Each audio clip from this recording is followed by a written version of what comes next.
ਅਕਾਲ ਪੁਰਖ ਪਰਮਾਤਮਾ ਦੀ ਆਸ ਹੈ ਪਿਆਸ ਹੈ। ਹਰ ਜਨ ਕੇ ਬਡਭਾਗ ਵਡੇਰੇ ਜਿਨ ਹਰ ਹਰ ਸ਼ਰਧਾ ਹਰ ਪਾਸ। ਹਰ ਹਰ ਨਾਮ ਮਿਲੈ ਤ੍ਰਿਪਦਾਸੈ ਮਿਲ ਸੰਗਤ ਗੁਣ ਪ੍ਰਗਾਸ। ਫਿਰ वो ਸਾਨੂੰ ਸੋਝੀ ਦੇ ਰਹੇ ਹੈ ਕਿ ਨਾਮ ਦੀ ਦਾਤ ਸਾਨੂੰ ਕੈਸੇ ਮਿਲੂਗੀ, ਜਿਹਦੇ ਸਾथ ਸਾਡੀ ਮਨ ਦੀ ਜੋ ਸਾਨੂੰ ਭੁੱਖ ਲੱਗੀ ਹੋਈ ਹੈ ਤ੍ਰਿਪਤੀ ਹੋ ਜਾਊਗੀ ਜब ਅਸੀਂ ਸੰਗਤ ਦੇ ਵਿੱਚ ਜਾ ਕੇ ਸੰਗਤ ਦੇ ਗੁਣ ਲਏਂਗੇ। ਸੰਗਤ ਕੌਣ ਸੀ ਹੁੰਦੀ ਹੈ ਗੁਰਮੁਖੋ? ਸਾਧ ਸੰਗਤ ਐਸੀ ਜਾਣੀਐ ਜਿੱਥੇ ਏਕੋ ਨਾਮ ਵਖਾਣੀਐ। ਜਿੱਥੇ ਸਿਰਫ ਔਰ ਸਿਰਫ ਇੱਕ ਨਾਮ ਦੀ ਗੱਲ, ਨਾਮ ਦੀ ਉਸਤਤ, ਨਾਮ ਦੀ ਸੋਝੀ ਸਾਨੂੰ ਦੀ ਜਾਵੇ। ਤੇ ਅੱਗੇ ਉਹ ਸਾਨੂੰ ਸਮਝਾ ਰਹੇ ਹੈ, ਮਿਲ ਸੰਗਤ ਗੁਣ ਪ੍ਰਗਾਸ ਜਿਨ ਹਰ ਹਰ ਰਸ ਨਾਮ ਨਾ ਪਾਇਓ। ਜਿਨ ਮਨ ਬੱਚਾ ਨੇ ਉਸ ਅਕਾਲ ਪੁਰਖ ਪਰਮਾਤਮਾ ਦੀ ਦਾਤ ਨੂੰ, ਨਾਮ ਨੂੰ ਨਹੀਂ ਪਾਇਆ, ਜਿਨ ਹਰ ਹਰ ਰਸ ਨਾਮ ਨਾ ਪਾਇਓ ਤੇ ਭਾਗਹੀਣ ਜੰਪਾਸ। वो भागा ते हेड़े हैं, वो भागा वाले नहीं, वो जमा दे पास चले जाने हैं। ये भागहीण जंपास जिन हर हर वाहिगुरु। ਅਸੀਂ ਦੁਬਾਰਾ ਤੇ ਇੱਕ ਵਾਰ ਰਿਪੀਟ ਕਰਦੇ ਹਾਂ। भागहीण जंपास जिन हर जन सतगुरु संगत पाई तिन धुर मस्तक लिखिਆ ਲਿਖਾਸ। ਇਹਦੇ ਵਿੱਚ ਜਿਨ੍ਹਾਂ ਨੇ ਉਸ ਅਕਾਲ ਪੁਰਖ ਪਰਮਾਤਮਾ ਦੀ ਸੰਗਤ ਨੂੰ ਪਾਇਆ, ਨਾਮ ਦੀ ਦਾਤ ਨੂੰ ਪਾਇਆ, ਉਹ ਧੁਰ ਦੇ ਲੇਖੇ ਲੈ ਕੇ ਆਏ ਹੈ। ਉਹਨਾਂ ਨੂੰ ਮਾਲਿਕ ਦੀ ਤਰਫ ਤੇ ਜਾਂ ਇੱਕ ਬਹੁਤ ਹੀ ਬੜਾ ਤੋਹਫਾ, ਇੱਕ ਬਹੁਤ ਹੀ ਅਨਮੋਲ ਦਾਤ ਝੋਲੀ ਦੇ ਵਿੱਚ ਪਾਈ ਗਈ ਹੈ। ਤੇ ਗੁਰਮੁਖੋ ਜੋ ਨਾਮ ਹੈ, ਨਾਮ ਦੇ ਰਾਹੀਂ ਹੀ ਅਸੀਂ ਅਕਾਲ ਪੁਰਖ ਪਰਮਾਤਮਾ ਜੀ ਦੇ ਘਰ ਸਨਮੁਖ ਹੋ ਸਕਦੇ ਹਾਂ। ਇੱਕ ਮਾਤਰ ਜੋ ਸਾਡਾ ਸਹਾਰਾ ਹੈ ਲੋਕ ਤੇ ਪਰਲੋਕ ਜਾਣੇ ਦਾ, ਉਹ ਸਿਰਫ ਔਰ ਸਿਰਫ ਨਾਮ ਹੈ। ਨਾਮ ਦੇ ਰਾਹੀਂ ਸਾਨੂੰ ਅਕਾਲ ਪੁਰਖ ਪਰਮਾਤਮਾ ਜੀ ਦੇ ਸਾਥ ਮਿਲਾਪ ਹੋਣਾ ਹੈ, ਸਾਡਾ ਮਿਲਾਪ ਕਰਨਾ ਹੈ। ਜਿਵੇਂ ਸਾਨੂੰ ਉਹਨਾਂ ਨੇ ਸਭ ਦੇ ਸ਼ੁਰੂ ਦੇ ਵਿੱਚ ਹੀ ਸਾਨੂੰ ਸੋਝੀ ਦੀ ਹੈ ਕਿ ਜੋ ਨਾਮ ਹੈ ਵਹੀ ਹੁਕਮ ਹੈ। ਜੋ ਆਪਾਂ ਨੂੰ ਸੋਝੀ ਦੀ ਕਹਿੰਦੇ ਹੁਕਮੇ ਅੰਦਰ ਸਭ ਕੋ, ਬਾਹਰ ਹੁਕਮ ਨਹੀਂ ਕੋਈ। ਨਾਨਕ ਹੁਕਮੇ ਜੈ ਬੁਝੈ ਤੈ ਹੋਮੈ ਕਹੀ ਨਾ ਕੋਈ। ਕਿ ਜਿਨ੍ਹਾਂ ਨੇ ਨਾਮ ਦੇ ਅੰਦਰ ਹੀ ਸਾਰਾ ਜਿੰਨਾ ਵੀ ਪਸਾਰਾ ਹੈ ਨਾਮ ਦੇ ਉੱਪਰ ਹੀ ਪਰੋਇਆ ਹੋਇਆ ਹੈ। ਤੇ ਜਿਨ੍ਹਾਂ ਨੇ ਨਾਮ ਨੂੰ ਬੁੱਝ ਲਿਆ, ਆਪਣੇ ਮਨ ਨੂੰ ਬੁਝਾ ਲਿਆ, ਤੇ ਉਹਨਾਂ ਦੇ ਅੰਦਰ ਹਉਮੈ ਦਾ ਜੋ ਰੋਗ ਹੈ, ਹਉਮੈ ਜੋ ਲੱਗਦਾ ਇੱਕ ਸਾਡੇ ਅੰਦਰ ਸਾਡੇ ਤੇ ਜੋਰ ਹੈ, ਉਹ ਸਦਾ ਵਾਸਤੇ ਖਤਮ ਹੋ ਜਾਊਗਾ। ਤੇ ਜੋ ਹੁਕਮ ਹੈ ਵਾਹਿਗੁਰੂ वो ही नाम है। ਗੁਰਬਾਣੀ ਗੁਰੂ ਸਾਨੂੰ ਸੋਝੀ ਦੇ ਰਹੇ ਹੈ, ਨਾਮ ਏਕੋ ਹੁਕਮ ਹੈ ਸਤਿਗੁਰੂ ਦਿਆ ਬੁਝਾਏ ਜੀ। ਇਹ ਜੋ ਨਾਮ ਹੈ वो ही ਹੁਕਮ ਹੈ। ਫਿਰ ਸਾਨੂੰ ਅੱਗੇ ਸੋਝੀ ਦੇ ਰਹੇ ਹੈ ਉਹ ਕਿ ਜब ਆਪਾਂ ਨਾਮ ਨੂੰ ਉਸ ਅਕਾਲ ਪੁਰਖ ਪਰਮਾਤਮਾ ਦੀ ਮੁਖ ਦੀ ਆਵਾਜ਼ ਨੂੰ ਸੁਣ ਕੇ ਬਹੁਤ ਹੀ ਪਿਆਰ ਦੇ ਸਾਥ ਸੇਵਾ ਕरेंगे, ਫਿਰ ਅਸੀਂ ਅਕਾਲ ਪੁਰਖ ਪਰਮਾਤਮਾ ਜੀ ਦੀ ਦਰਗਾਹ ਦੇ ਵਿੱਚ ਪ੍ਰਵਾਨ ਹੋ ਜਾਏਂਗੇ। ਗੁਰਬਾਣੀ ਗੁਰੂ ਦੇ ਵਿੱਚ ਸਹਿਜ ਧੁਨ ਦੇ ਰਾਹੀਂ ਵੀ ਸਾਨੂੰ ਸੋਝੀ ਦੀ ਗਈ ਹੈ। ਕਬੀਰ ਦਾਸ ਜੀ ਨੇ ਮਾਲਿਕ ਦੇ ਦਰ ਤੇ ਜब उस धुन ਨੂੰ ਸੁਣਾ ਤੇ ਉਹਨਾਂ ਨੇ ਕਲਮ ਬੰਦ ਕਰ ਦਿੱਤਾ। तेरे द्वारा धुन सहज की माथा मेरे दगाई। किया मालिक तेरा द्वारा है ਮੇਰੇ ਮੱਥੇ ਦੇ ਰਾਹੀਂ ਜੋ ਆਪਣੀ ਅਗਲੀ ਜਗ੍ਹਾ ਹੁੰਦੀ ਹੈ ਥਾਂ ਸਪੇਸ ਦੇ ਵਿੱਚ, ਇੱਥੇ ਉਹਨਾਂ ਨੇ ਉਸ ਅਕਾਲ ਪੁਰਖ ਪਰਮਾਤਮਾ ਜੀ ਦੀ ਮੁਖ ਦੀ ਆਵਾਜ਼ ਨੂੰ ਸੁਣਾ ਤੇ ਉਹਨਾਂ ਨੇ ਫਿਰ ਮਾਲਿਕ ਦਾ ਆਪਣੀ ਬੋਲਾ ਕਿ ਆ ਮਾਲਿਕ 10ਵਾਂ ਦੁਆਰ ਹੈ, ਤੇਰੇ ਘਰ ਹੈ। ਮਾਲਿਕ ਦਾ ਦੁਆਰਾ ਹੈ ਆ ਕਿ ਮੈਂ ਹੁਣ ਇਹਨੂੰ ਨਹੀਂ ਛੱਡਣਾ ਕਿਉਂਕਿ ਤੇਰੀ ਇੱਥੇ ਮੈਨੂੰ ਆਵਾਜ਼ ਸੁਣਾਈ ਦੇ ਗਈ ਤੇ ਇਹਦਾ ਮਤਲਬ ਮੈਂ ਇੱਥੇ ਤੇ ਹੀ ਆਪਣੇ ਘਰ ਦੇ ਵਿੱਚ ਪ੍ਰਵੇਸ਼ ਕਰੂੰਗਾ। ਜਿਵੇਂ ਆਪਾਂ ਨੂੰ ਵੀ ਅਕਾਲ ਪੁਰਖ ਪਰਮਾਤਮਾ ਜੀ ਨੇ ਨਾਮ ਦੀ ਦਾਤ ਵਰਤਦੀ, ਜਿਨ ਗੁਰਮੁਖਾਂ ਨੂੰ ਨਾਮ ਦੀ ਦਾਤ ਵਰਤਦੀ ਉਹਨਾਂ ਨੂੰ ਇਸ ਪ੍ਰੈਕਟੀਕਲ ਦਾ ਭੇਦ ਆ ਗਿਆ ਹੋਊਗਾ। ਫਿਰ ਅੱਗੇ ਉਹ ਸਾਨੂੰ ਸੋਝੀ ਦੇ ਰਹੇ ਹੈ ਕਿ जब ਅਸੀਂ ਇਸ ਨਾਮ ਨੂੰ ਸੁਣ ਕੇ ਇਹਦੀ ਸੇਵਾ ਕਰਾਂਗੇ, ਇਹ ਗੁਰੂ ਦੀ ਪਦਵੀ ਤੇ ਤਬ ਜਾਣੇ ਹੈ ਜਬ ਇਹਨਾਂ ਦੇ ਵੀ ਅਸੀਂ ਸਮਾਂ ਜੋ ਪੰਜ ਸ਼ਬਦ ਪ੍ਰਕਟ ਹੋ ਜਾਣ ਮਾਲਿਕ ਦੇ ਘਰ, ਉੱਥੇ ਜਾ ਕੇ ਸਾਨੂੰ ਮਾਲਿਕ ਦੇ ਸਾਥ ਮਿਲਾਪ ਹੋ ਜਾਂਦਾ ਹੈ। ਫਿਰ ਉੱਥੇ ਜੋ ਮਨ ਬੱਚੇ ਹੈ ਉਹ ਨਾਮ ਰੂਪ ਹੋ ਜਾਂਦੇ ਹੈ। ਨਾਦ ਪ੍ਰਗਟ ਹੁੰਦਾ ਹੈ। ਉੱਥੇ ਫਿਰ ਗੁਰੂ ਦੀ ਪਦਵੀ ਦੀ ਗਈ ਹੈ। ਜਿਵੇਂ ਸਾਨੂੰ ਪੰਜ ਸ਼ਬਦਾਂ ਦੇ ਰਾਹੀਂ ਆਨੰਦ ਸਾਹਿਬ ਜੀ ਦੇ ਵਿੱਚ ਸੋਝੀ ਬਖਸ਼ ਰਹੇ ਹੈ। ਬਾਜੈ ਪੰਜ ਸ਼ਬਦ ਤਿਤ ਘਰ ਸਵਾਗੈ, ਘਰ ਸਵਾਗੈ ਸ਼ਬਦ ਬਾਜੈ, ਕਾਲਾ ਜਿਤ ਘਰ ਧਾਰਿਆ, ਪੰਚ ਦੂਤ ਤੁਧ ਵਸ ਕੀਤੇ, ਕਾਲ ਕੰਠਕ ਮਾਰਿਆ, ਧੁਰ ਕਰਮ ਪਾਇਆ ਤੁਧ ਜਿਨ ਕੋ ਸਿਰ ਨਾਮ ਹਰਿ ਕੇ ਲਾਗੇ, ਕਹੇ ਨਾਨਕ ਤਹ ਸੁਖ ਹੋਆ, ਤਿਸ ਘਰ ਅਨਹਦ ਬਾਜੈ। ਕਿ ਵੀ ਜਿਸ ਘਰ ਦੇ ਵਿੱਚ ਪੰਜ ਸ਼ਬਦ ਅਨਹਦ ਬਾਜੇ ਭਜਨੇ ਸ਼ੁਰੂ ਹੋ ਗਏ, ਉਹ ਘਰ ਦੇ ਵਿੱਚ ਹੀ ਸਦਾ ਵਾਸਤੇ ਸੁਖ ਹੋ ਜਾਊਗਾ। ਉਸ ਘਰ ਦੇ ਵਿੱਚ ਸਦਾ ਵਾਸਤੇ ਸੁਖ ਹੋ ਗਿਆ। ਜੋ ਨਾਮ ਦੇ ਰਾਹੀਂ ਸਹਿਜ ਦੇ ਰਾਹੀਂ ਆਪਣੇ ਘਰ ਪ੍ਰਵਾਨ ਹੋ ਗਏ। ਤੇ ਗੁਰਮੁਖੋ ਉਹ ਸਾਨੂੰ ਸੋਝੀ ਦੇ ਰਹੇ ਕਿ ਸਾਨੇ ਜੋ ਮਾਲਿਕ ਨੇ ਸਾਡੀ ਝੋਲੀ ਦੇ ਵਿੱਚ ਅਨਮੋਲ ਦਾਤ, ਨਾਮ ਦੀ ਦਾਤ ਪਾਈ ਹੈ, ਇਹਨੂੰ ਸਾਨੇ ਬਹੁਤ ਹੀ ਸਤਿਕਾਰਯੋਗ ਹੋ ਕੇ ਇਹਦੀ ਸੰਭਾਲ ਕਰਨੀ ਹੈ ਔਰ ਇਹਦੀ ਸੰਭਾਲ ਸੱਚੇ ਪਾਤਸ਼ਾਹ ਜੀ ਤੋਂ ਮੰਗਣੀ ਹੈ ਕਿ ਹੇ ਅਕਾਲ ਪੁਰਖ ਪ੍ਰਮਾਤਮਾ, ਕਲਯੁਗ ਦੇ ਇਹੋ ਜਿਹੇ ਸਮੇਂ ਦੇ ਵਿੱਚ ਅਸੀਂ ਨਾਮ ਦੀ ਦਾਤ ਨੂੰ ਆਪ ਨਹੀਂ ਸੰਭਾਲ ਸਕਦੇ, ਕਿਉਂਕਿ ਵਾਹਿਗੁਰੂ ਇਤਨੀ ਅਨਮੋਲ ਦਾਤ ਹੈ ਔਰ ਅਸੀਂ ਜਿਸ ਘੇਰੇ ਦੇ ਵਿੱਚ ਪਏ ਹੋਏ ਹੈ, ਉਹ ਜੋ ਪੰਜ ਚੋਰ ਹਰ ਸਮੇਂ ਸਾਡੇ ਪਿੱਛੇ ਲੱਗੇ ਹੋਏ ਨੇ ਤੇ ਵਾਹਿਗੁਰੂ ਆਪ ਸਾਡਾ ਨਾਮੁਮਕਿਨ ਜਿਹਾ ਹੈ। ਅਸੀਂ ਆਪ ਉਹਨਾਂ ਤੋਂ ਨਹੀਂ ਬਚ ਸਕਦੇ ਤੇ ਬੇਨਤੀ ਪਾਣੀ ਹੈ ਸੱਚੇ ਪਾਤਸ਼ਾਹ ਜੋ ਦਾਤ ਤੁਹਾਨੇ ਦੀ ਹੈ, ਇਹਦੀ ਸੰਭਾਲਣ ਦੀ ਸੋਝੀ ਵੀ ਸਾਡੀ ਝੋਲੀ ਦੇ ਵਿੱਚ ਪਾਓ, ਤਾਂ ਕਿ ਨਾਮ ਦੇ ਰਾਹੀਂ ਆਪਣੇ ਘਰ ਅਸੀਂ ਮੁੱਖ ਉਜਲ ਲੈ ਕੇ ਆ ਸਕੇ। ਕਿਉਂਕਿ ਵਾਹਿਗੁਰੂ ਜੋ ਇਹ ਕਾਲ ਹੈ ਇਹ ਸਾਨੂੰ ਬਹੁਤ ਹੀ ਤਰ੍ਹਾਂ ਤੋਂ ਤੰਗ ਕਰ ਰਿਹਾ ਹੈ, ਬਹੁਤ ਹੀ ਤਰ੍ਹਾਂ ਤੋਂ ਸਾਨੂੰ ਭੁਲੇਖੇ ਪਾਉਂਦਾ ਹੈ। ਜਿਵੇਂ ਗੁਰਮੁਖੋ ਇੱਕ ਵਿਚਾਰ ਸਾਨੇ ਕਰਨੀ ਹੈ ਕਿ ਆਪਾਂ ਨੂੰ ਇੱਕ ਭੁਲੇਖਾ ਹੈ, ਇੱਕ ਕੁਐਸਚਨ ਆਪਾਂ ਦਾ ਬਣ ਜਾਂਦਾ ਹੈ ਔਰ ਬਣਾ ਹੋਇਆ ਹੈ ਕਿ ਗੁਰਮੁਖੋ ਕਿ ਜਦ ਅਸੀਂ ਦ੍ਰਿਸ਼ਟਮਾਨ ਰੂਪ ਦੇ ਵਿੱਚ ਵਿਚਰਦੇ ਹੈ ਤੇ ਸਾਨੂੰ ਸੋਚੀ ਹੈ ਕਿ ਅਸੀਂ ਗੁਰਮਤਿ ਦਾ ਗਿਆਨ ਲੈ ਕੇ ਔਰ ਉਹਦੇ ਰਾਹੀਂ ਭਵਸਾਗਰ ਤੇ ਬਚ ਸਕਦੇ ਹਾਂ।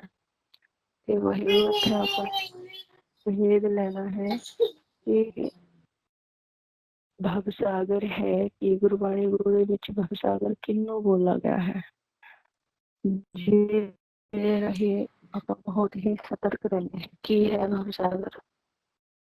ਗੁਰੂ ਸਾਨੂੰ ਗੁਰੂ ਗ੍ਰੰਥ ਸਾਹਿਬ ਮਹਾਰਾਜ ਜੀ ਪ੍ਰੈਕਟੀਕਲੀ ਸੋਝੀ ਦੇ ਰਹੇ हैं कि जो विचार है साढ़े वो ही भवसागर है। ਤੇ ਅਸੀਂ ਦ੍ਰਿਸ਼ਟਮਾਨ ਰੂਪ ਦੇ ਵਿੱਚ ਜਦ ਵਿਚਰਦੇ ਹਾਂ ਤੇ ਵਾਹਿਗੁਰੂ ਗੁਰੂ ਮੰਤਰ ਦਾ ਸਹਾਰਾ ਲੈਂਦੇ ਹੋਏ ਉਨ ਵਿਚਾਰਾਂ ਤੋਂ ਯੁੱਧ ਕਰਦੇ ਹਾਂ, ਉਨ ਵਿਚਾਰਾਂ ਤੋਂ ਆਪਣੇ ਆਪ ਨੂੰ ਸੇਫ ਰੱਖਣ ਦੀ ਕੋਸ਼ਿਸ਼ ਕਰਦੇ ਹਾਂ। ਲੇਕਿਨ ਗੁਰਮੁਖਾਂ ਦਾ ਵਿਚਾਰ ਹੈ ਕਿ ਜਦ ਅਸੀਂ ਸਹਿਜ ਦੇ ਵਿੱਚ ਜਾਂਦੇ ਹਾਂ ਤੇ ਉਸ ਦੇ ਬਾਅਦ ਅਸੀਂ ਆਪਣਾ ਬਚਾਵ ਕੈਸੇ ਕरेंगे, ਕਿਉਂਕਿ ਉੱਧਰ ਵੀ ਸਾਨੂੰ ਤਰ੍ਹਾਂ ਦੇ ਸੁਪਨੇ, ਤਰ੍ਹਾਂ ਦੀ ਦੁਨੀਆਦਾਰੀ ਦੇ ਹੀ ਉਹ ਵਿਚਾਰ ਆਈ ਜਾਂਦੇ हैं। ਤੇ ਗੁਰਮੁਖੋ ਆਪਾਂ ਇਸ ਵਿਚਾਰ ਨੂੰ ਕਲੀਅਰ ਕरेंगे। ਜਿਵੇਂ ਗੁਰਮੁਖੋ ਸਾਨੂੰ ਮਾਲਿਕ ਨੇ ਸੋਝੀ ਦੀ ਹੈ ਕਿ ਦ੍ਰਿਸ਼ਟਮਾਨ ਰੂਪ ਦੇ ਵਿੱਚ ਜੋ ਅਸੀਂ ਹਿਰਦੇ ਦੇ ਵਿੱਚ ਵਸਾਏਂਗੇ, ਭਾਵੇਂ ਜੋ ਸਾਡੇ ਹਿਰਦੇ ਦੇ ਵਿੱਚ 3 ਯੁਗਾਂ ਤੋਂ ਲੈ ਕੇ ਜੋ ਬਸਾ ਹੋਇਆ ਹੈ, ਜੋ ਮੈਮੋਰੀ ਸਾਡੇ ਅੰਦਰ ਪੜੀ ਹੋਈ ਹੈ ਵਿਚਾਰਾਂ ਦੀ ਪੁਰਾਣੀ ਤੇ ਪੁਰਾਣੀ, ਤੇ ਵਾਹਿਗੁਰੂ ਉਹ ਸਾਡਾ ਸਹਿਜ ਸੁਭਾਈ ਪਿੱਛਾ ਨਹੀਂ ਛੋੜਦੀ। ਜਬ ਤੱਕ ਕਿ ਇੱਧਰ ਅਸੀਂ ਗੁਰਮਤਿ ਦੇ ਗਿਆਨ ਨੂੰ ਇਤਨਾ ਦ੍ਰਿੜ ਨਾ ਕਰ ਲੈ, ਜਿਤਨਾ ਅਸੀਂ ਗੁਰਮਤਿ ਦੇ ਗਿਆਨ ਨੂੰ ਦ੍ਰਿਸ਼ਟਮਾਨ ਰੂਪ ਦੇ ਵਿੱਚ ਵਿਚਰਦੇ ਹੋਇਆ ਕਰਾਂਗੇ। ਅਸੀਂ ਗੁਰਮੰਤਰ ਨੂੰ ਜਿੰਨਾ ਦ੍ਰਿੜ ਕਰਾਂਗੇ, ਭਾਵੇਂ ਅਸੀਂ ਗੁਰਮੰਤਰ ਨੂੰ ਦ੍ਰਿੜ ਕਰ ਰਹੇ हैं, लेकिन किते ना किते सुखम ਦੇ ਵਿੱਚ वो फुलने हुने भी बने हुए हैं। उन्हें वो घर के बाहर नहीं निकले और वो सुखम ਦੇ ਰਾਹੀਂ ਸਾਤੋਂ ਵਾਰ ਕਰ ਰਹੇ हैं। ਤੋ ਇਸ ਕਰਕੇ ਸਾਨੇ ਹੋਰ ਗੁਰਮੰਤਰ ਨੂੰ ਦ੍ਰਿੜ ਕਰਦੇ ਹੋਇਆ ਹੁਣ ਵਿਚਾਰਾਂ ਤੋਂ ਯੁੱਧ ਕਰਨਾ ਹੈ। ਜਿਵੇਂ ਗੁਰਬਾਣੀ ਗੁਰੂ ਦੇ ਵਿੱਚ ਸਾਨੂੰ ਸੋਝੀ ਦੀ ਗਈ ਹੈ, ਵਿਚਾਰ ਮਾਰੈ ਤਰੈ ਤਾਰੈ ਉਲਟ ਜੋ ਨਹੀਂ ਆਵੈ। ਤੇ ਗੁਰਮੁਖੋ ਅਸੀਂ ਜਬ ਵਿਚਾਰਾਂ ਤੋਂ ਮਨੋ ਰਹਿਤ ਕਰ ਲੈਂਗੇ, ਜੋ ਗਿਆਨ ਦ੍ਰਿੜ ਕरेंगे ਦ੍ਰਿਸ਼ਟਵਾਨ ਰੂਪ ਦੇ ਵਿੱਚ ਵਿਚਰਦੇ ਹੋਏ ਦਿਨ ਦੇ ਸਮੇਂ ਦੇ ਵਿੱਚ, ਫਿਰ ਜਦ ਆਪਾਂ ਜੋ ਆਪਣੇ ਹਿਰਦੇ ਦੇ ਵਿੱਚ ਵਸ ਜਾਊਗਾ, ਉਸ ਤੋਂ ਬਾਅਦ ਜਦ ਆਪਾਂ ਸਹਿਜ ਦੇ ਵਿੱਚ ਜਾਏਂਗੇ ਤੇ ਉਹ ਹੀ ਸਾਰਾ ਕੁਝ ਸਾਡੇ ਕੰਮ ਆਉਣਾ ਹੈ ਜੋ ਅੰਦਰ ਸਾਡੇ ਹਿਰਦੇ ਦੇ ਵਿੱਚ ਵਸਾਇਆ ਹੋਇਆ ਹੋਊਗਾ।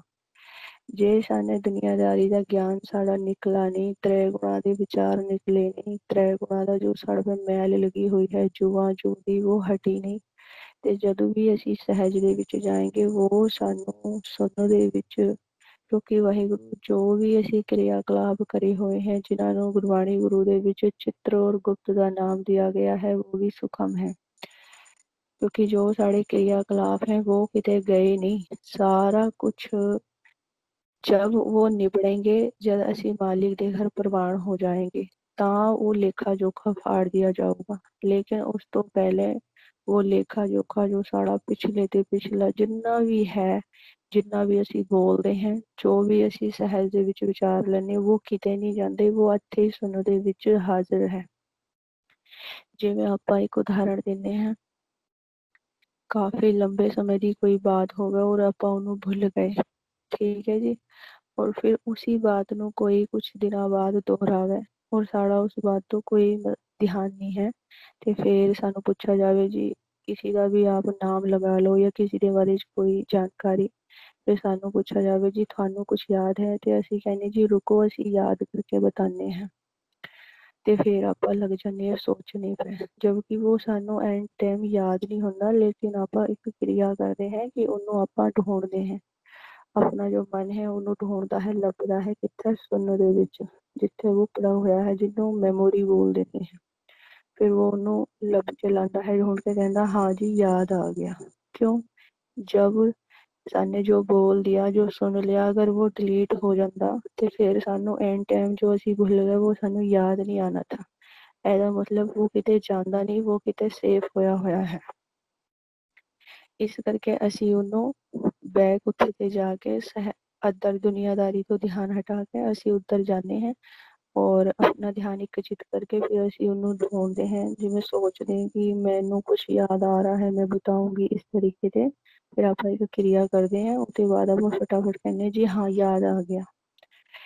तो इस तरीके ਦੇ ਹੀ ਜੋ ਵੀ ਸਾਡਾ ਲੇਖੋ ਜੋਖਾ ਹੈ ਪੁਰਾਣਾ, ਜੋ ਵੀ ਸਾਨੂੰ ਮੈਲ ਲੱਗੀ ਹੋਈ ਹੈ ਜੁਗੋ ਜੁਗ ਦੀ, वो सारी किते गया नहीं, जो साने सारा कुछ बोला है करा है सब कुछ वो ही है, चित्र वो ही है गुप्त, वो ही सानू सुखम ਦੇ ਵਿੱਚ ਜੋ ਸਾਡਾ ਲੇਖਾ ਜੋਖਾ ਹੈ ਉਹ ਪਾਇਆ ਹੋਇਆ ਹੈ। ਤੇ ਉੱਥੇ ਤੇ ਆਪਾਂ ਉਸ ਚੀਜ਼ ਨੂੰ ਕੈਚ ਕਰਕੇ ਫਟਾਫਟ ਅਗਲੇ ਵਾਲੇ ਨੂੰ ਬੋਲ ਦਿੰਦੇ हैं। तो इस करके ही गुरमुखो जब तक कि साड़ा पुराना लेखा जोखा जो विचार है साढ़े जो पड़े हुए हैं साढ़े अंदर सुखम ਦੇ ਵਿੱਚ, ਜੋ ਸਾਨੂੰ ਕੁਛ ਵਿਚਾਰ ਤਾਂ ਸਾਨੂੰ ਆਈ ਜਾ ਰਹੇ ਕੁਛ ਸਾਡੇ ਪਹਿਲੇ ਦੇ ਹੀ ਸਟੋਕ ਹੋਏ ਹੋਏ ਹੈ, ਤੇ ਉਹ ਸਾਨੂੰ ਜੋ ਆਪਾਂ ਸਹਿਜ ਦੇ ਵਿੱਚ ਜਾਂਦੇ ਹਾਂ ਤੇ ਉਹ ਆਪਣਾ ਕੰਮ ਕਰਨਾ ਸ਼ੁਰੂ ਕਰ ਦਿੰਦੇ हैं, वो आ जाते हैं अपने आप और ਉਹਨਾਂ ਨੂੰ ਅਸੀਂ ਲੈਂਦੇ ਵੀ ਨਹੀਂ ਔਰ ਆਪਣੀ वो क्रिया शुरू कर देते हैं, क्योंकि वो सहज ਦੇ ਵਿੱਚ जाने पे ही आएंगे। ਤੇ ਇਸ ਕਰਕੇ ਸਾਨੂੰ ਗੁਰੂ ਗ੍ਰੰਥ ਸਾਹਿਬ ਮਹਾਰਾਜ ਸੋਝੀ ਦੇ ਰਹੇ ਹੈ ਕਿ ਜਬ ਤੁਹਾਨੂੰ ਦ੍ਰਿਸ਼ਟਮਾਨ ਰੂਪ ਦੇ ਵਿੱਚ ਵਿਚਰਨਾ ਹੈ ਤੇ ਧਿਆਨ ਦੇ ਦੁਆਰਾ ਆਪਣੀ ਧੁਨ ਦੇ ਵਿੱਚ ਧਿਆਨ ਰੱਖਦਾ ਹੋਇਆ ਜਦ ਅਸੀਂ ਇੰਨੀ ਵਾਹਿਗੁਰੂ ਦੀ ਪ੍ਰੇਮ ਦੇ ਨਾਲ ਵਾਹਿਗੁਰੂ ਗੁਰੂ ਮੰਤਰ ਦੀ ਕਮਾਈ ਕਰ ਲਏਂਗੇ कि जो साढ़े वो विचार हैं वो सारे डेड हो जाएंगे और गुरमत का ज्ञान गुरमत का प्रेम साढ़े हृदय ਦੇ ਵਿੱਚ बसना शुरू हो जाऊगा, तो वो फिर बाकी पहली जो मेमोरी थी वो सब खत्म हो जाऊगी और जो ਅਸੀਂ ਗੁਰਮਤ ਦੇ ਰਾਹੀਂ ਗਿਆਨ ਲੈ ਰਹੇ हैं परमात्मा ਦੇ घर ਦਾ ਨਾਮ ਜੋ ਸਾਨੂੰ ਝੋਲੀ ਦੇ ਵਿੱਚ ਪਾਇਆ ਗਿਆ ਹੈ ਉਹ ਸਾਡੇ ਹਿਰਦੇ 'ਚ ਬਸ ਜਾਊਗਾ, क्योंकि जो पहला साने ज्ञान बसा रखा है पहले ਉਹਨੂੰ साने निकालना पड़ूगा। जिस दिन वो निकल जाऊगा तो फिर हम ਅਸੀਂ अगला सेव करेंगे ਉਹਦੇ ਵਿੱਚ। तो इस करके जब अपने ਹਿਰਦੇ ਦੇ ਵਿੱਚ ਕੋਈ ਮਾਇਆ ਦੇ ਲਈ ਜਗ੍ਹਾ ਨਹੀਂ ਰਹੂਗੀ, ਸਿਰਫ ਔਰ ਸਿਰਫ ਗੁਰਮਤ ਦੇ ਰਾਹੀਂ ਆਪਾਂ ਵਿਚਰਾਂਗੇ, ਸੱਚੀ ਮੁੱਚੀ ਗੁਰਮਤ ਦੇ ਰਾਹੀਂ ਵਿਚਰਾਂਗੇ, ਤੇ ਜਦ ਆਪਾਂ ਸਹਿਜ ਦੇ ਵਿੱਚ ਜਾਏਂਗੇ ਤੇ ਅਸੀਂ ਗੁਰਮਤ ਦੇ ਰਾਹੀਂ ਖੇਲਾਂਗੇ। ਜਿਵੇਂ ਦ੍ਰਿਸ਼ਟਮਾਨ ਰੂਪ ਦੇ ਵਿੱਚ ਆਪਣੇ ਗੁਰਮਤ ਦੇ ਰਾਹੀਂ ਦਿਨ ਦੇ ਵਿੱਚ ਖੇਲਦੇ हैं ਤੇ ਅਣਪੰਜਾਂ ਤੋਂ ਆਪਣੀ ਸੇਫਟੀ ਕਰ ਲੈਂਦੇ हैं। इसी तरीके से जब ਅਸੀਂ ਆਪਣਾ ਧਨ ਇਕੱਠਾ ਕਰ ਲੈਂਗੇ, ਆਪਣੇ ਹਿਰਦੇ ਦੇ ਵਿੱਚ ਨਾਮ ਨੂੰ ਵਸਾ ਲੈਂਗੇ, ਗੁਰਮੰਤਰ ਨੂੰ ਵਸਾ ਲੈਂਗੇ, ਤੇ ਜਬ ਅਸੀਂ ਇਸ ਬੋਡੀ ਤੋਂ ਵੱਖ ਹੋਏਂਗੇ ਤਾਂ ਸਾਡਾ वो ही ਜੋ ਸਾਡਾ ਖਜ਼ਾਨਾ ਹੈ, ਜੋ ਅਸੀਂ ਮਾਲਿਕ ਦੇ ਘਰ ਦੇ ਵਿੱਚ ਜਮ੍ਹਾਂ ਕਰਾ ਹੈ, ਜੋ ਨਾਮ ਨੂੰ ਸਾਡੇ ਹਿਰਦੇ 'ਚ ਵਸਾਇਆ ਹੈ, ਫਿਰ ਉਹ ਸਾਡਾ ਅੰਦਰ ਸੰਗ ਸਹਾਈ ਹੋਊਗਾ। ਉਹਦੇ ਰਾਹੀਂ ਆਪਾਂ ਉੱਧਰ ਵੀ ਵਿਚਰਾਂਗੇ। ਠੀਕ ਹੈ ਗੁਰੂ ਆਪਾਂ 3 अवस्था तो खेल रहे हैं। जो अपनी मन की अवस्था है वो 3 है। जिਵੇਂ ਗੁਰਬਾਣੀ ਗੁਰੂ ਸਾਨੂੰ ਸੋਝੀ ਦੇਨੇ ਸੁਖਮ ਮੂਰਤ ਨਾਮ ਨਿਰੰਜਨ ਕਾਇਆ ਕਾ ਆਕਾਰ। ਇੱਕ ਤਾਂ ਆਪਾਂ ਕਾਇਆ ਦੇ ਆਕਾਰ ਦੇ ਵਿੱਚ ਸੰਸਾਰ ਦੇ ਵਿੱਚ ਵਿਚਰ ਰਹੇ ਹਾਂ। ਇੱਕ ਹੈ ਸੁਖਮ ਆਕਾਰ ਜੋ ਆਪਾਂ ਰਾਤ ਨੂੰ ਸੁਣ ਦੇ ਵਿੱਚ ਜਾਂਦੇ ਹਾਂ ਔਰ ਜਿਹਨੂੰ ਆਪਾਂ ਬੋਲ ਦਿੰਦੇ ਹਾਂ ਸਪਨਾ ਕਿ ਅਸੀਂ ਉੱਥੇ ਗਏ ਉਹਦੇ ਸਾਥ ਸਾਡੀ ਬਾਤ ਹੋਈ ਔਰ ਸਾਨੂੰ ਇਹੋ ਜਿਹੀਆਂ ਚੀਜ਼ਾਂ ਦਿਖਦੀਆਂ ਹੈ ਜੋ ਸਾਨੇ ਕभी ਸੋਚਿਆ ਵੀ ਨਹੀਂ। ਵਾਹਿਗੁਰੂ ਉਹ ਸਾਰਾ ਆਪਣਾ ਹੀ ਹੈ ਕਮਾਇਆ ਹੋਇਆ, ਉਹ ਸਾਨੇ ਹੀ ਦ੍ਰਿੜ ਕਰਾ ਹੋਇਆ ਹੈ ਜੋ ਸਾਨੂੰ ਆਉਂਦਾ ਹੈ। ਕਿਉਂਕਿ ਕੁਛ ਚੀਜ਼ਾਂ ਆਪਾਂ ਭੁੱਲ ਜਾਂਦੇ हैं लेकिन जो अंदर पड़ा होया है वो क्रिया सहज ਦੇ ਵਿੱਚ ਜਾਣੇ पे अपने आप चलती है। ਤੇ वो कोई हो किसी होर ਦਾ नहीं है, वो सारा अपना ही है। वो सारे मन ने आपने ही विचार इतने ज़्यादा ले रखे हैं। तो इस करके जब ਆਪਾਂ ਗੁਰਮਤਿ ਨੂੰ ਦ੍ਰਿੜ ਕਰਾਂਗੇ ਔਰ ਫਿਰ ਆਪਾਂ ਸੁਖਮ ਦੇ ਵਿੱਚ ਜਾ ਕੇ ਜਾਗेंगे ਜਿਹਨੂੰ ਆਪਾਂ ਸਪਨਾ ਬੋਲ ਦਿੰਦੇ ਹਾਂ। ਤੇ ਉੱਥੇ ਜਾ ਕੇ ਵੀ ਭਵਸਾਗਰ ਕਿਹਨੂੰ ਬੋਲਿਆ ਗਿਆ ਹੈ ਗੁਰੂ ਕੋ ਵਿਚਾਰਾਂ ਨੂੰ। ਤੇ ਅੰਦਰ ਆਪਾਂ ਸੇਫ ਕੈਸੇ ਰਹਿੰਦੇ हैं ਵਾਹਿਗੁਰੂ ਗੁਰੂ ਮੰਤਰ ਦੇ ਰਾਹੀਂ ਨਾਮ ਦੇ ਰਾਹੀਂ ਹੈ ਨਾ। ਤੇ ਜਦ ਆਪਾਂ ਸੁਖਮ ਦੇ ਵਿੱਚ ਜਾਏਂਗੇ ਔਰ ਆਪਾਂ ਨੂੰ ਅੰਦਰ ਦ੍ਰਿੜ ਹੋ ਜਾਊਗਾ ਨਾਮ ਅੰਦਰ ਮਾਲਿਕ ਦਾ ਗਿਆਨ ਗੁਰਮਤਿ ਦਾ ਗਿਆਨ ਦੇ ਰਾਹੀਂ ਆਪਾਂ ਖੇਲਾਂਗੇ। ਤੇ ਜਦ ਆਪਾਂ ਸੁਖਮ ਦੇ ਵਿੱਚ ਜਾਗेंगे ਤਾਂ ਉੱਧਰ ਵੀ ਆਪਾਂ ਇਹਦੇ ਰਾਹੀਂ ਖੇਲਾਂਗੇ। फिर अपना दोनों तरफ अपनी सेफ्टी हो जाऊगी। फिर उधर भी अपने नाल धक्का नहीं करा जा सकता, जिवें अंदर नहीं करा जा सकता फिर उधर भी नहीं करा जा सकता। लेकिन उधर अपना जोर नहीं ਹੁੰਦਾ ਕਿਉਂਕਿ ਆਪਾਂ ਸਮਰਪਿਤ ਹੁੰਦੇ ਹਾਂ। ਉੱਥੇ ਆਪਾਂ ਦਰਸ਼ਕ ਦੇ ਰੂਪ ਦੇ ਵਿੱਚ ਹੁੰਦੇ, ਜੋ ਚੱਲ ਰਿਹਾ ਹੈ ਬਸ ਆਪਾਂ ਦੇਖੀ ਜਾਂਦੇ ਹਾਂ। ਉੱਥੇ ਆਪਣਾ ਜ਼ੋਰ ਨਹੀਂ ਹੁੰਦਾ। ਲੇਕਿਨ ਦਰਸ਼ਮਾਨ ਰੂਪ ਦੇ ਵਿੱਚ ਆਪਣਾ ਜ਼ੋਰ ਹੁੰਦਾ ਹੈ। ਭਾਵੇਂ ਗੁਰੂ ਮੰਤਰ ਕਰਨਾ ਹੈ ਗੁਰੂ ਮੰਤਰ ਕਰੋ, ਨਾਮ ਨੂੰ ਸੁਣਨਾ ਹੈ ਨਾਮ ਨੂੰ ਸੁਣੋ। ਮਤਲਬ ਆਪਣਾ ਇੱਕ ਰੋਲ ਹੁੰਦਾ ਹੈ। ਲੇਕਿਨ ਇਸ ਰੋਲ ਦੇ ਵਿੱਚ ਜੋ ਵੀ ਆਪਾਂ ਕਮਾ ਕੇ ਲੈ ਜਾਏਂਗੇ वो ਉੱਧਰ ਸਾਡੇ ਕਮਾਣਾ ਹੈ। ਜੇ ਅਸੀਂ ਨਾਮ ਨੂੰ ਕਮਾ ਕੇ ਲੈ ਗਏ ਤੇ ਫਿਰ ਨਾਮ ਨੇ ਸਾਡਾ ਸੰਗ ਸਾਹੀ ਬਣ ਕੇ ਔਰ ਸਾਨੂੰ ਮਾਲਿਕ ਦੇ ਘਰ ਪੇਸ਼ ਕਰ ਦੇਣਾ ਹੈ। ਜਿਵੇਂ ਗੁਰਬਾਣੀ ਗੁਰੂ ਦੇ ਵਿੱਚ ਸਾਨੂੰ ਸੋਝੀ ਦੀ ਗਈ ਹੈ जहाँ मात पिता सुत मीत न भाई नाम वहाँ तेरे संग सहाय। कि जिथे जो अपने दृष्टमान रिश्ते बने हुए हैं माँ बाप भाई बहन मित्र जो भी रिश्ते ਆਪਾਂ दृष्टमान रूप ਦੇ ਵਿੱਚ ਬਣਾਏ ਹੋਏ हैं ये वाहिगुरु अपने साथ नहीं जा सकते, ये दृष्टमान रूप ਦੇ ਵਿੱਚ अच्छे ही रह जाएंगे।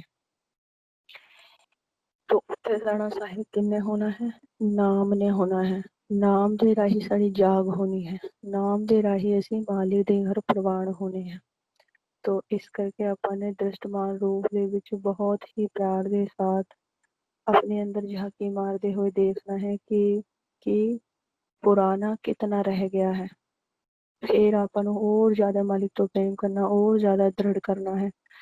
जब तक ਵਾਹਿਗੁਰੂ ਇਹ ਵਿਸ਼ੇ ਦੇ ਵਿੱਚ ਆਪਾਂ ਚੱਲ ਰਹੇ ਹਾਂ ਆਪਣੇ ਜੀਵਨ ਦੀ ਜਾਚ ਨੂੰ ਸਿੱਖ ਰਹੇ ਹਾਂ ਤੇ ਇਹਦੇ ਵਿੱਚ ਤੇਜ਼ੀ ਨਹੀਂ ਕਰਨੀ, ਸਹਿਜ ਸੁਭਾਈ ਬਸ ਚੱਲਦੇ ਰਹਿਣਾ ਹੈ। ਠੀਕ ਹੈ ਜੀ। ਤੇ ਜਦ ਆਪਾਂ ਸਹਿਜ ਸੁਭਾਈ ਘਰ ਜੋ ਆਪਣਾ ਜਾਂ ਘਰ ਹੈ ਤਨ ਦਾ ਘਰ ਹੈ ਮਨ ਦਾ ਘਰ ਹੈ ਤਨ ਇਹਦੇ ਵਿੱਚ ਜੋ ਮੈਲ ਲੱਗੀ ਹੋਈ ਹੈ ਉਸ ਮਨ ਨੂੰ ਜੋ ਮੈਲ ਲੱਗੀ ਹੋਈ ਹੈ ਆਪਾਂ ਧੀਰੇ ਧੀਰੇ ਕਰਕੇ ਸਾਫ਼ ਕਰਦੇ रहेंगे। ਫਿਰ ਇੱਕ ਦਿਨ ਆ ਮਨ ਬਿਲਕੁਲ ਚਿੱਟਾ ਹੋ ਜਾਊਗਾ ਤੇ ਮਾਲਿਕ ਦੇ ਘਰ ਪ੍ਰਵਾਨ ਹੋ ਜਾਊਗਾ। तो इस करके अपन ने सहज सुभाई गुरमुखा दे राही सोझी ले लेके गुरु ग्रंथ साहब महाराज जी तो सोझी ले लेके सहज सुभाई चलते रहना है। तेजी बिल्कुल भी नहीं करनी, सिर्फ और सिर्फ जितनी की लोड़ है उनका ज्ञान अपनी अवस्था के अनुसार उठाना है और फिर उन्हें यूज करना है, उन्हें इस्तेमाल करना है अपने मन पे। जे सानू विचार आई जा रहे हैं तो समझो कि सानू वाहिगुरु गुरमंत्र ਨੂੰ ਦ੍ਰਿੜ ਕਰਨ ਦੀ ਲੋੜ ਹੈ। साने वाहिगुरु गुरमंत्र ਨੂੰ अपनी धुन ਦੇ ਵਿੱਚ ध्यान ਰੱਖਦੇ ਹੋਇਆ ਦ੍ਰਿੜ ਕਰਨਾ ਹੈ ਔਰ ਉਹਦੇ ਵਿੱਚ ਆ ਜ਼ੋਰ ਨਾ ਹੋਵੇ ਕਿ ਆ ਫੁਰਨਾ ਵੀ ਨਾ ਹੋਵੇ ਕਿ ਸਾਨੂੰ ਤਾਂ ਅਸੀਂ ਇੰਨੇ ਘੰਟੇ ਸਿਮਰਨ ਕਰ ਰਹੇ हैं ਇਹਦਾ ਮਤਲਬ ਹੋਰ ਕਿੰਨੇ ਘੰਟੇ ਕरें। नहीं वाहिगुरु उतने ही घंटे करते रहो जितने भी 1 घंटा कर रहे हो 2 कर रहे हो 3 कर रहे हो जितना उतने ही करते रहो। सहज सुभाई टाइम के साथ साथ वो विचार निकलने ਖਤਮ ਸ਼ੁਰੂ ਹੋ ਜਾਏਗੀ। या नहीं है कि ਅਸੀਂ ਹੁਣ 2 घंटे सिमरन कर रहे हैं ਤੇ ਅਸੀਂ ਹੁਣ 6 घंटे करेंगे नहीं, क्योंकि यह बॉडी है, अस तो भी जोर पैंदा है। तो इस करके ऐसे साथ भी धक्का नहीं करना, सहज सुहाई चलते रहना है। अपने पहले से भी काफी विचार खत्म हो चुके हैं, इसी तरीके से जो और विचार अंदर पड़े हुए हैं वो आप गुरुमंत्र को दृढ़ करते रहेंगे, सहज सुहाई वो भी निकलने शुरू हो जाएंगे। और एक दिन जो सारा घर है वो सच्चा सुच्चा हो जाऊगा, साफ हो जाऊगा, मन निर्मल हो जाऊगा। जब निर्मल हो जाऊगा तो फिर सुन दे विच भी जाके जागूगा ਤੇ ਨਾਮ ਦੇ ਰਾਹੀਂ ਜਾਗੂਗਾ। ਫਿਰ ਤ੍ਰੈਗੁਣਾ ਜਿਵੇਂ ਆਪਾਂ ਜਾਗਦੇ ਹੁਣ ਵੀ ਹੈ, ਜਿਵੇਂ ਆਪਾਂ ਹੁਣ ਜਾਗਦੇ ਹਾਂ ਤੇ ਆਪਾਂ ਨੂੰ ਤ੍ਰੈਗੁਣਾ ਦੇ ਵਿੱਚ ਆਪਾਂ ਖੇਲਦੇ ਹਾਂ, ਉਹਨੂੰ ਬੋਲਾ ਗਿਆ ਹੈ ਭਵਸਾਗਰ। ਇਹ ਵੀ ਸਾਨੂੰ ਸੋਝੀ ਨਹੀਂ ਹੈ ਕਿ ਭਵਸਾਗਰ ਦੇ ਵਿੱਚ ਹੈ ਅਸੀਂ ਜਾਂ ਫਿਰ ਅਸੀਂ ਮਾਲਿਕ ਦੇ ਹੁਕਮ 'ਚ ਹੈ, ਸਾਨੂੰ ਕਿਵੇਂ ਪਤਾ ਲੱਗੂਗਾ। ਹੁਣ ਵਾਹਿਗੁਰੂ ਇੱਕ ਆਪਾਂ ਖੁਦ ਦੇਖੋ, ਜਦੋਂ ਆਪਾਂ ਦ੍ਰਿਸ਼ਟਮਾਨ ਰੂਪ ਦੇ ਵਿੱਚ ਵਿਚਰਦੇ ਹਾਂ, ਜੇ ਆਪਾਂ ਧੁਨ ਦੇ ਵਿੱਚ ਧਿਆਨ ਰੱਖਦੇ ਹੋਇਆ ਸਿਮਰਨ ਕਰ ਰਹੇ ਹਾਂ ਤੇ ਸੋਚੋ ਅਸੀਂ ਸਾਨੂੰ ਸੋਝੀ ਦੇ ਰਹੇ ਗੁਰੂ ਗ੍ਰੰਥ ਸਾਹਿਬ ਜੀ ਕਿ ਤੁਸੀਂ ਮਾਲਿਕ ਦੇ ਹੁਕਮ 'ਚ ਹੋ। ਜੇ ਅਸੀਂ ਨਾਮ ਨੂੰ ਸੁਣ ਰਹੇ ਹਾਂ ਤੇ ਸਾਨੂੰ ਸੋਝੀ ਦੇ ਰਹੇ ਕਿ ਤੁਸੀਂ ਹੁਕਮ 'ਚ ਹੋ, ਤੁਸੀਂ ਤ੍ਰੈ ਗੁਣਾਂ 'ਚ ਨਹੀਂ ਹੋ। ਠੀਕ ਹੈ, ਜੇ ਸਮਦ੍ਰਿਸ਼ਟ ਹੋ ਕੇ ਆਪਾਂ ਖੇਲ ਰਹੇ ਹਾਂ ਤੇ ਉਹ ਸਾਨੂੰ ਸੋਝੀ ਦੇ ਰਹੇ ਹੈ ਕਿ ਤੁਸੀਂ ਹੁਕਮ 'ਚ ਹੋ, ਤੁਸੀਂ ਤ੍ਰੈ ਗੁਣਾਂ 'ਚ ਨਹੀਂ ਹੋ। ਇਸੀ ਤਰੀਕੇ ਦੇ ਜਦ ਆਪਾਂ ਸੁਖਮ ਦੇ ਵਿੱਚ ਜਾਏਂਗੇ, ਜੇ ਆਪਾਂ ਜੋ ਗੁਰਮਤਿ ਦਾ ਗਿਆਨ ਲਿਆ ਹੋਇਆ ਹੈ ਉਹਦੇ ਰਾਹੀਂ ਖੇਲेंगे, ਉਹਦੇ ਰਾਹੀਂ ਜਾਗेंगे, ਨਾਮ ਦੇ ਰਾਹੀਂ व्यापार जैसे अद्दर कर रहे हैं उधर भी करेंगे ਤੇ ਆਪਾਂ ਭਵਸਾਗਰ 'ਚ ਨਹੀਂ ਹੈ, ਆਪਾਂ ਹੁਕਮ 'ਚ ਹੈ। ਫਿਰ ਆਪਾਂ ਮਾਲਿਕ ਦੇ ਹੁਕਮ 'ਚ ਉਧਰ ਵੀ ਖੇਲ ਰਹੇ हैं, क्योंकि दोनों पासे खेल चल रहा है। फिर जो तीसरा नंबर है, जिथे कोई खेल नहीं दुनिया का चल रहा, उत्थे सिर्फ आप अकाल पुरख परमात्मा बैठे हैं। उत्थे सारा मन सुखामकार ਨੂੰ ਵੀ ਛੁੱਟ ਕੇ ਤਬ ਮਾਲਿਕ ਦੇ ਘਰ ਪ੍ਰਵਾਨ ਹੁੰਦਾ ਹੈ। ਉੱਥੇ ਸਾਡਾ ਕੋਈ ਰੋਲ ਨਹੀਂ ਹੁੰਦਾ, ਕੁਛ ਨਹੀਂ ਹੁੰਦਾ, ਸਿਰਫ ਅਸੀਂ ਮਾਲਿਕ ਸਾਨੂੰ ਆਪਣੇ ਸਨਮੁਖ ਕਰ ਲੈਂਦੇ ਹਾਂ। ਉੱਥੇ ਕੋਈ ਕੁਛ ਵੀ ਨਹੀਂ ਹੈਗਾ, ਉੱਥੇ ਮਾਲਿਕ ਹੈ। ਤੇ ਉੱਥੇ ਜਾ ਕੇ ਜਦ ਜੋ ਮਨ ਮਾਲਿਕ ਦੇ ਸਨਮੁਖ ਹੋ ਜਾਂਦੇ ਫਿਰ ਉਹ ਆਪ ਵੀ ਉਹਨਾਂ ਦਾ ਆਪਾ ਵੀ ਖਤਮ ਹੋ ਜਾਂਦਾ ਹੈ, ਹੋਂਦ ਹੀ ਮਹਿਸੂਸ ਹੋਊਗੀ ਬਸ। ਤੇ ਜੋ ਸੈਕਿੰਡ नंबर ਤੇ ਅਸੀਂ ਜਾएंगे, क्योंकि जाना स्टेप बाय स्टेप ही है, पर सानू जो सोझी दे रहे हैं वो है कि साने घर तो बैठना है, थिर घर तो बैठना है। थिर घर तो बैठेंगे अभी अपन ते मालिक दी जिस दिन हुक्म होगा, मालिक दी इच्छा होगी ते मालिक अपनी सुरती नू नाम दे राही घर सद लेंगे, बुला लेंगे, मिलन दे लें। ਸੁਣੋ ਦੇ ਵਿੱਚ ਜਿਵੇਂ ਗੁਰਬਾਣੀ ਗੁਰੂ ਸਾਨੂੰ ਸੋਝੀ ਦਿੰਦੇ ਹੈ, ਸੁਨ ਸਮਾਦ ਗੁਫਾਤੇ ਆਸਨ ਕੇਵਲ ਪਾਰ ਬ੍ਰਹਮ ਪੂर्ण ਤਹਿ ਵਾਸਨ भगत संग प्रभ गोष्ठ करत है। मालिक गोष्ठ करने की बात करी गई ना, मालिक गोष्ठ करेंगे, आपा मालिक तो गोष्ठ नहीं, मालिक सानू सदेंगे उधर, मालिक ने सानू नाम दे राही बुलाना है, आपा उधर खुद नहीं जोर नाल जा सकते। ये वो मालिक की क्रिया है, सानू सिर्फ इतना रोल दिया गया है कि थिर घर तो बह के आसन लाओ, नाम नू सुनो, सेवा करो। जे वाहिगुरु जी का हुक्म है, परमात्मा का हुक्म है, तो आपा ही अपने आप ही सानू सद लेंगे, अपने आप ही शब्द गुरु दे राही सानू साड़ी जो सुरती है उन्होंने शब्द की सुरती का मेल करके अपने घर अपने समदृष्ट अपने सन्मुख कर लेंगे। जे उन्होंने हुक्म नहीं है हुणे ਤੇ ਜੇ ਉਹਨਾਂ ਨੇ ਦੇਖਣਾ ਹੈ ਕਿ ਬੱਚੇ ਦੇ ਵਿੱਚ ਹੁਣੇ और ਖੇਲਣ ਦੀ ਜ਼ਰੂਰਤ ਹੈ, और ਪਰਖ ਦੀ ਜ਼ਰੂਰਤ ਹੈ, ਤੇ ਉਹ ਫਿਰ ਸਾਨੂੰ ਉੱਥੇ ਹੀ ਸੈਕਿੰਡ ਜੋ ਸਾਨੂੰ ਸੁਣ ਬਤਾਈ ਹੈ, ਇਹਦੇ ਵਿੱਚ ਆਪਾਂ ਸੁਖਮਕਾਰ ਦੇ ਰਾਹੀਂ ਵਿਚਰਦੇ ਹਾਂ, ਉਹਦੇ ਵਿੱਚ ਵੀ ਸਾਨੂੰ ਜੋ ਦ੍ਰਿਸ਼ਟਮਾਨ ਰੂਪ ਦੇ ਵਿੱਚ ਗਿਆਨ ਦ੍ਰਿੜ ਹੋਊਗਾ, ਉੱਥੇ ਆਪਣੀ ਪਰਖ ਲਈ ਜਾਂਦੀ ਹੈ ਕਿ ਵੀ ਦੇਖੋ ਇਹਨਾਂ ਦੇ ਹਿਰਦੇ ਦੇ ਵਿੱਚ ਵਸਾ ਹੋਇਆ ਹੈ ਜਾਂ ਨਹੀਂ ਹੈ। ਜੇ ਇਹਨਾਂ ਦੇ ਹਿਰਦੇ ਦੇ ਵਿੱਚ ਵਸਾ ਹੋਇਆ ਹੈ ਤੇ ਫਿਰ ਇਹਨਾਂ ਨੂੰ ਉੱਥੇ ਵੀ ਉਹਦੇ ਰਾਹੀਂ ਖੇਲਣੇ ਦੀ ਸੋਝੀ ਹੋਊਗੀ। ਜੇ ਆਪਾਂ ਉੱਥੇ ਫਿਰ ਭਵਸਾਗਰ ਦੇ ਵਿੱਚ ਗਿਰ ਗਏ ਔਰ ਉਹਨਾਂ ਤ੍ਰੈ ਗੁਣਾਂ ਦੇ ਰਾਹੀਂ ਖੇਲਣ ਲੱਗੇ, ਤਾਂ ਇਹਦਾ ਮਤਲਬ ਆਪਣੇ ਵਿੱਚ ਹੁਣੇ ਪੂਰੀ ਕਲੀਅਰਟੀ ਨਹੀਂ ਆਈ। ਫਿਰ ਆਪਾਂ ਨੂੰ ਥੱਲੇ ਭੇਜਿਆ ਜਾਂਦਾ ਹੈ, ਫਿਰ ਬੋਲਾ ਜਾਂਦਾ ਹੈ ਗੁਰਮੁਖਾਂ ਦੇ ਰਾਹੀਂ ਕਿ ਵੀ ਹੁਣੇ ਹੋਰ ਕਮਾਈ ਕਰਨੀ ਹੈ। ਫਿਰ ਜਿਵੇਂ ਘਰ ਸੱਚਾ ਸੁੱਚਾ ਹੋ ਜਾਊਗਾ ਤੇ ਮਾਲਿਕ ਫਿਰ ਸੁਖਮ ਜੋ ਸੈਕਿੰਡ ਨੰਬਰ ਦੀ ਅਵਸਥਾ ਹੈ ਉਹਦੇ ਵਿੱਚ ਵੀ ਵਿਚਾरेंगे, ਲੇਕਿਨ ਵਿਚरेंगे अपन, लेकिन मालिक फिर ਆਪਾਂ ਨੂੰ डायरेक्टली मिलन ਦੇ ਲਈ जिस दिन मालिक खुश हो जाएंगे सानू डायरेक्टली सद लेंगे,